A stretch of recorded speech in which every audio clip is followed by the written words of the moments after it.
We are recording. Oh, Boop, boop, boop, boop.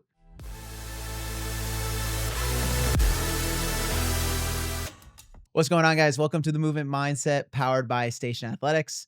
I'm Chris Hardenberg, and I am here with Felicia. Ahlers. Ahlers. Felicia Ahlers. She is our general manager at our Denville location. And so we haven't had an interview in a little while. And so I was like, all right, we got to get back to getting our staff on, doing some interviews. And so I had reached out to a couple of them. Felicia was the first one to respond. So we got her on, talk a little bit about her fitness journey, about Denville specifically. So what's going on? How are you today? I'm doing good. Yeah? Yeah. Are you nervous at all? I'm excited to be here. Okay. Yeah.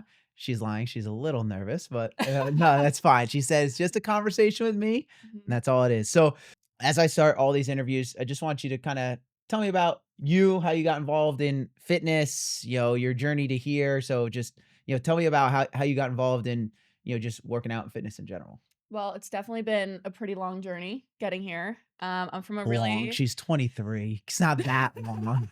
yeah, it's been a really long journey getting here because, I started fitness really young. I got into the gym when I was like 13 because I was in high school sports. So I just went to your normal conventional gym. Didn't really know what I was doing, really needed a trainer and some sort of structuring. So Brian, actually my boyfriend now, he was my best friend in high school. He came up to my lunch table and he said, my mom just joined this local gym. I would love for you to come on in and try it out with me. That was the pickup line. Yo, girl, come lift weights with me. That's where it all started.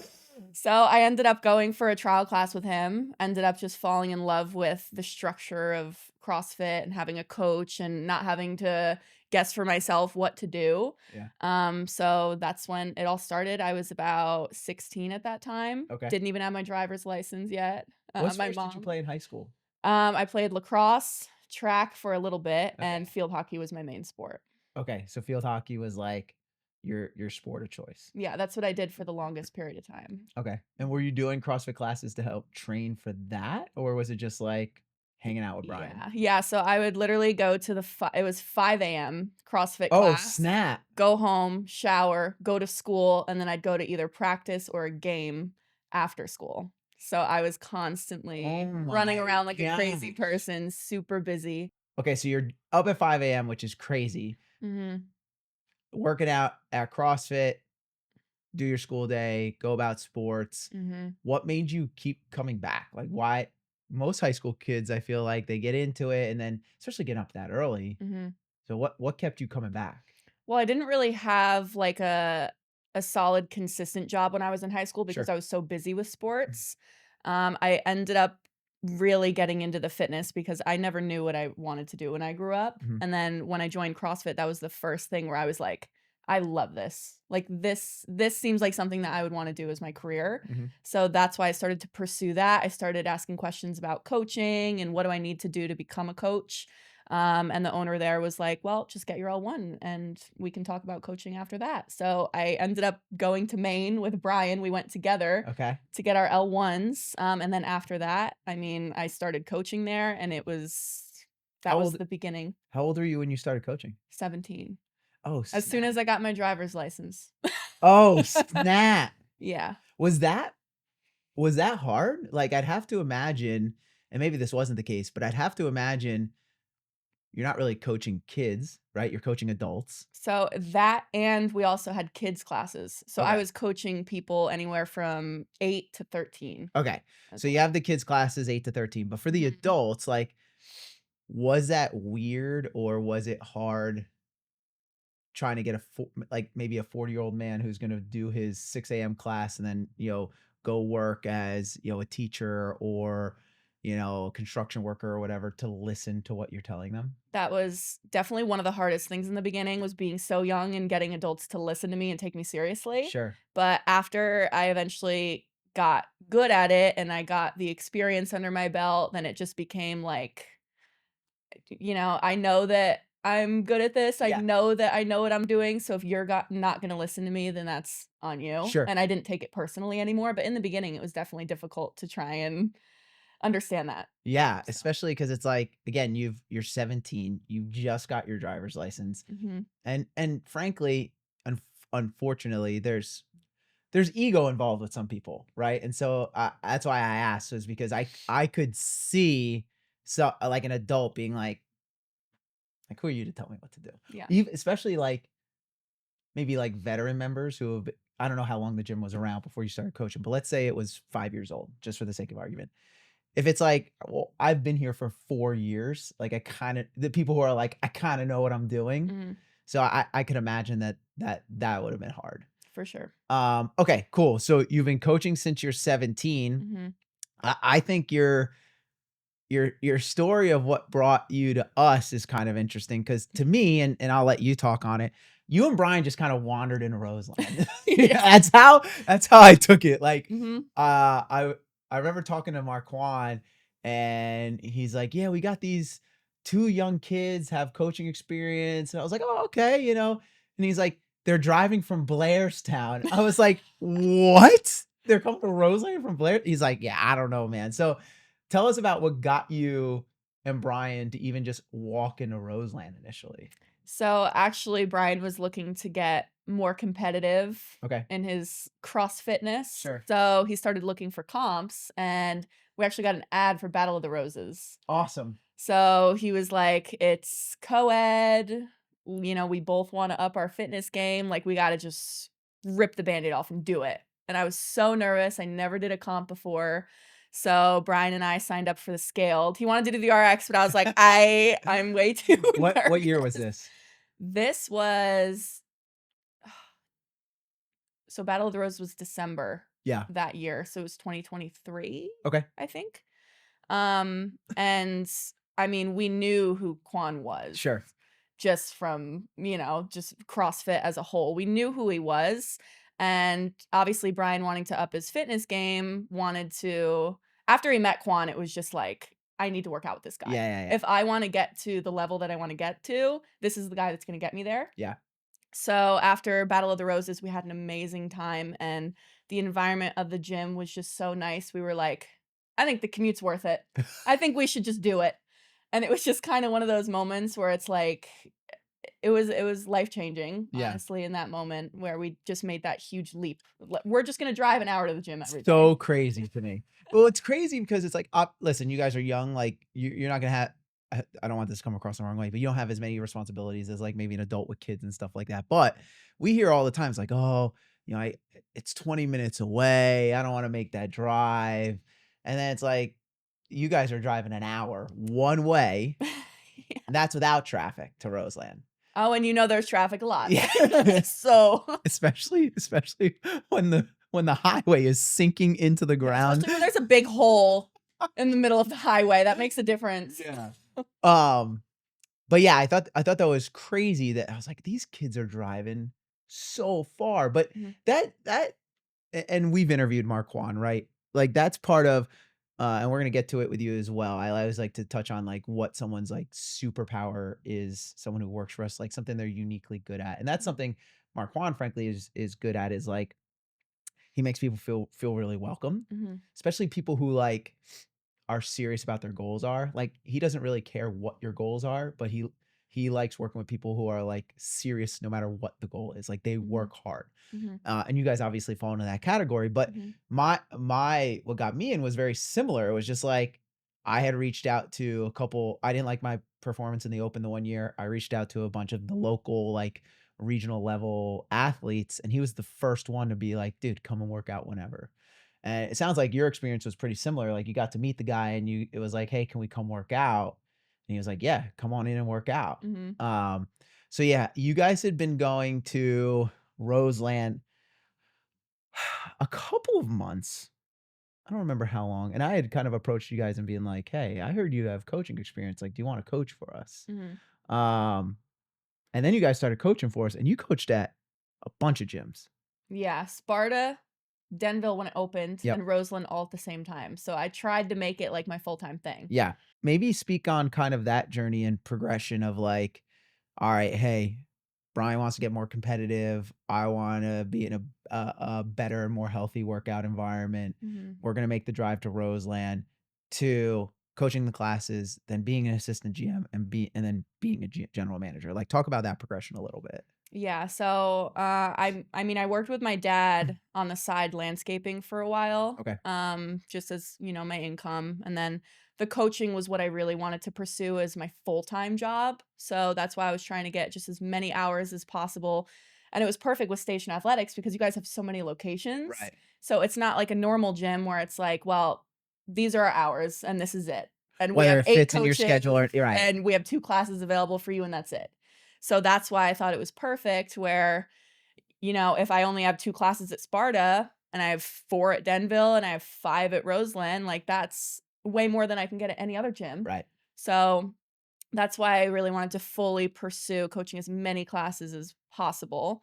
And then that's when Marquand was like, "Well, you're really good at coaching classes. You love being here. I mean, would you be interested in maybe being the assistant GM here Yeah. too?" And that's when I was like, "Absolutely." Because all I'm looking for is to make this my full-time thing. So like that's the next step.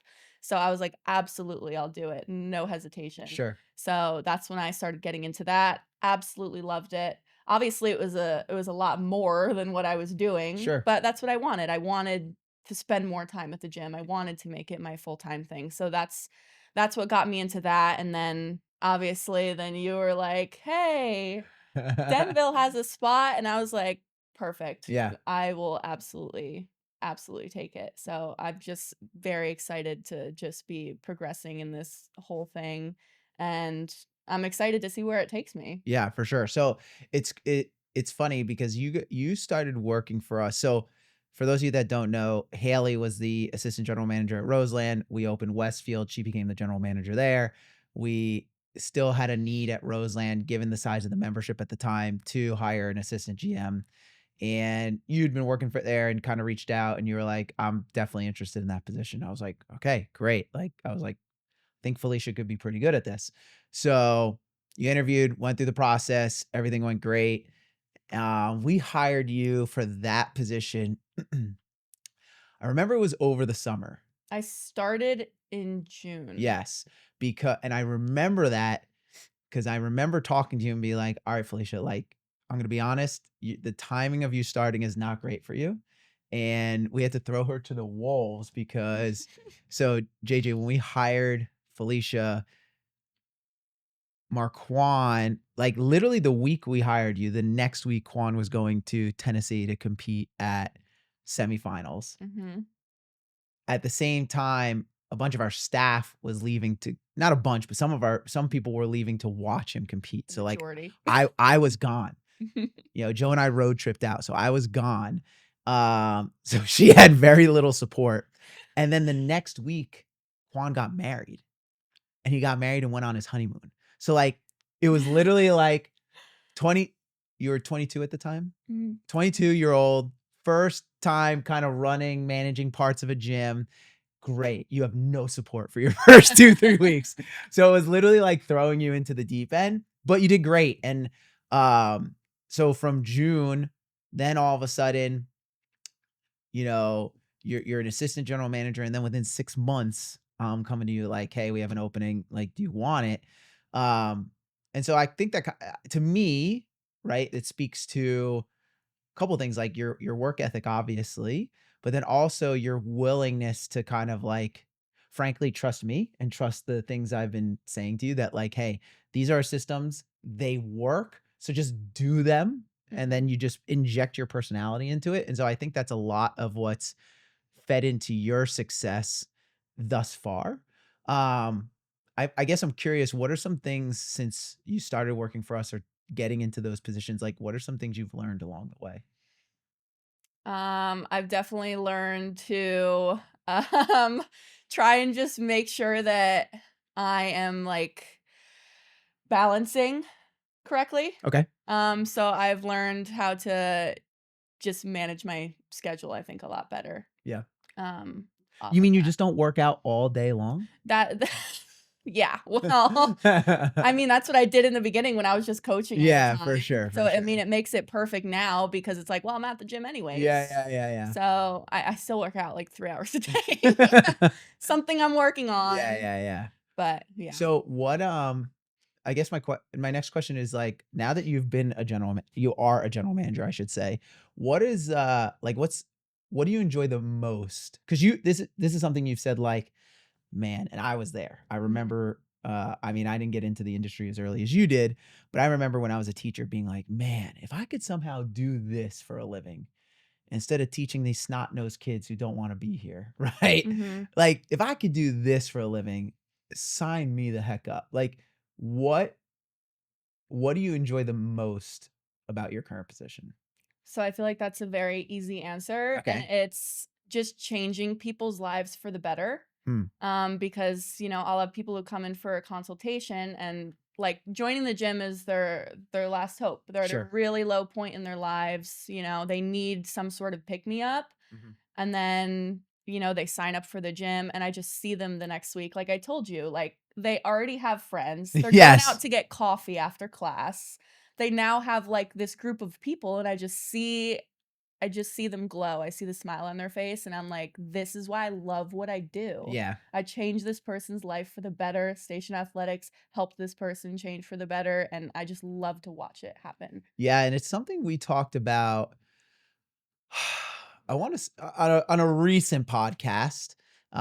This will be coming out most likely after that one. I'm not sure of, like when things will be released, but we Mhm, recently recorded a podcast on like kind of the environment and the community at the gyms and how that's super important because a lot of the people who walk into our gyms, they might be at a low point or they're just like maybe not at a complete low point, but they don't recognize themselves anymore and they want to make a change. And unfortunately, a lot of their community or the people around them before they come to the gym is like not necessarily the most supportive for those things, right? Where it's mhm, like you might be out with friends and they're like, what do you mean you don't wanna drink? Like, you always you're not gonna get your whatever drink with us, you always do that, or, what do you mean? Like, "Hey, we're going out to watch the game, and we're getting pizzas and wings," and you're like, "Ah, I don't really wanna do that," and then mhm, it's like, "Well, what do you mean?" Right? Because mhm, it's a change for them, and so it's cool to be able to have the members come into the gym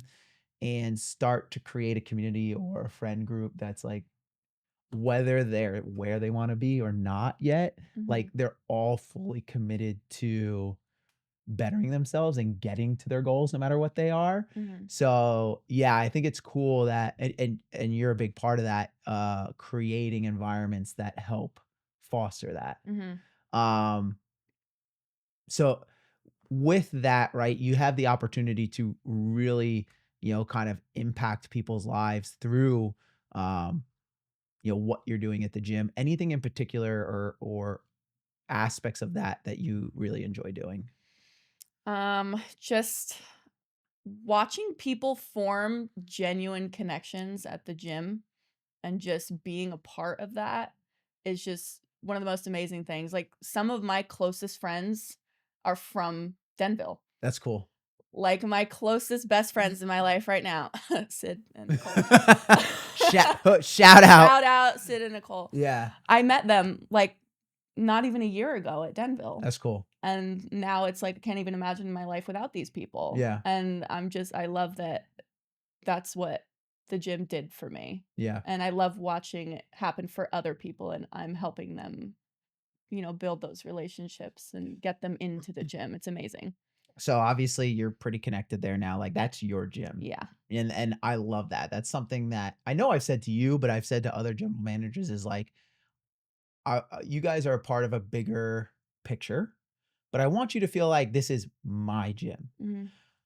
What and every gym has things they do, all our gyms, that we do everywhere, right? Mhm. No matter where it is, like, we have certain systems and procedures and protocols in place that I'm like, "All right, Felicia, like, you have to do these things." Mhm. But with that being said, and I think obviously I'm biased, but what I think makes us unique as compared to some of these bigger chains is each gym still has its own heartbeat and its own com style of community Mhm. because the personality of the leader at each one of the gyms is different. So, I'm curious, what do you think makes your community unique compared to especially, I mean, you coached at 3 different locations at Mhm. once, and so, like, what makes your community different than maybe some of the other gyms? I mean, outside of just people making really, really genuine connections, which I know happens at the other gyms as Sure. well, but I noticed that a lot of the members at the gym, no matter when they finish the workout, as soon as they're done, they're cheering for everyone else. They're getting up and let's go, let's go. And I love seeing how supportive everyone is of each other, no matter what fitness level they're at. Yeah. And I feel like it's just an amazing thing to Cool. see. So yeah, so shout out to everyone at Denville, keep being support because that support is really important because it's not easy for someone to walk into the gym. Especially, coming into a gym like ours where it's a smaller space, no machines, maybe some things they don't recognize, and to have people who are like, no, no, I actually know where you are because I Mhm, was there a year ago or mhm, 6 months ago. Like, keep going. I think is super, super important. mhm. Um, Cool. So now that we got an idea of who you are, who your gym is, um, I'm curious where do you see this going? Like, where do you see things growing for you? What are kind of your goals? Um, yeah, where's Felicia when she's my age? Hopefully in your position. She's trying to take my job, JJ. Shh, yeah. Yeah, yeah, yeah. Yeah, I just wanna continue to move up the ladder Yeah. and see where that takes me. I don't know where the top of the ladder is, but I'm just gonna keep going, and I'm honestly just very big on, like, just see where the wind takes me. Yeah. What's meant to be in my life will be, and I'm gonna be where I was meant to be. So, I love that. yeah. So as every interview, I like to end with 3 questions. So I'm clearly forgetting them because I have to pull up my phone. All right. So 3 questions, just to continue to get to know you a little bit more. First one is, what is the hardest quote bad habit for you to break? Me specifically, Yeah, my you. sweet tooth Yeah. is, if you put a chocolate chip cookie in front of me, like, I'm not gonna resist. Yeah, yeah, That's yeah. definitely the thing I That's my weakness that's too. my yeah, that's my bad habit for sure. My sweet tooth is pretty rough. Okay. What's your favorite cheat meal? There's this pizza place by me, Frank's, but it's, like, different than most Frank's. Okay. It's Frank's. How many Frank's pizzas are there out No, but there? this guy, Okay. he This makes this specific this Frank. specific Frank makes the best ziti covered pizza. Okay. It's like baked penne, Uh-huh. ziti, extra cheese on top of a pizza, and I will eat that every day. If I could, I would. Yes. That would be my final meal. Like, that is the best thing I've ever had. How far is it from your house? 10 minutes. Okay. Mhm. I asked just because I've never been to your house, but I've heard it's, like, in the middle of nowhere. I live on a farm, so So crazy. 100 acres of farm. So, I mean, that's another thing that got me into fitness is I'm just constantly outside walking, hiking, running, so 100 acres? yeah. That's crazy. I don't even know what an acre looks like. Like, I couldn't even tell you what but 100 of them I know is a lot. Yeah. Um, so if the last one I have is, if you could get dinner with any one person in history, past, present, dead or alive, who would it be and why? Brian knows this, it's Chris Brown. Okay, all right. Why? Just because 'cause I've always been a huge fan of him. I think he's an amazing performer and dancer and singer, and I'm, like, a big fangirl of Chris Brown, so Brian would agree with me. Chris Brown. Chris Brown's the way to go, Brian. Sorry, Yep. bro. Yeah. I almost forgot, to kind of touch on your superpower. Because what I think is your superpower is you touched on the environment and how supportive it is. But I think one of the things that makes that you're super good at is building that supportive environment. I think it's something that is clearly super important to you, um, and allows you to, through your personality and your energy, like, permeate that onto others. Why do you think that is? Well, everyone who knows me knows that I am very myself from the beginning. Like, there's no hiding my personality. So I feel like just being myself, being open with people have made other people more comfortable just being themselves and Mhm. being open with people. So I feel like that really just created the environment of everyone just being really genuine Yeah. and good people. And then the one other thing that I noted for you as well is your humbleness and willingness to learn. That was something we talked about pretty early on, and I know this is out of order, guys. I was supposed to end, but I realized I wanted to touch on one more thing with Felicia. Was I'm always like, "Hey, do you mind if I give you a little bit of feedback?" And like, some people are like, "Yeah, sure," but you can tell like it bothers them to get like constructive criticism, Mhm. and like I've never got that sense. You're always like, "Yes, please, like teach me," And so where do you think that comes from, that like hunger to learn and improve and get better, and not having the ego when it comes to that? Well, first of all, I just love this job and I wanna be really good at it. Okay. So, obviously, to be really good at it, I gotta take the criticism and Sure. I have to, I have to just take that feedback and I have to not take it personally. Yeah, And that's just what I do is I love getting the feedback because everything that you tell me is something that's making me better. for sure. So, Anything before we sign off? See you, everyone. No, thank well, you for joining my podcast. so again, thank you, Felicia, for hopping on. As always, guys, please like and subscribe to us on YouTube and Instagram. Give us a 5-star rating on the podcast platform you listen on. We'll see you on the next one. See you at the gym. Peace.